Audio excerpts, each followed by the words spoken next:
This is the Movement and Place face-to-face course.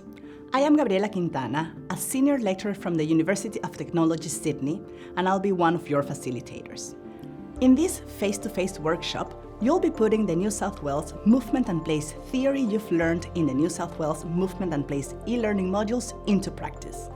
If you haven't done the e-learning modules yet, we recommend you complete them before taking this course. You can find them on the New South Wales Movement and Place Learning Hub. In this face-to-face course, you'll build on the New South Wales Movement and Place framework, developing your analytical and design skills and collaborating with others to learn how to apply the framework in the real world.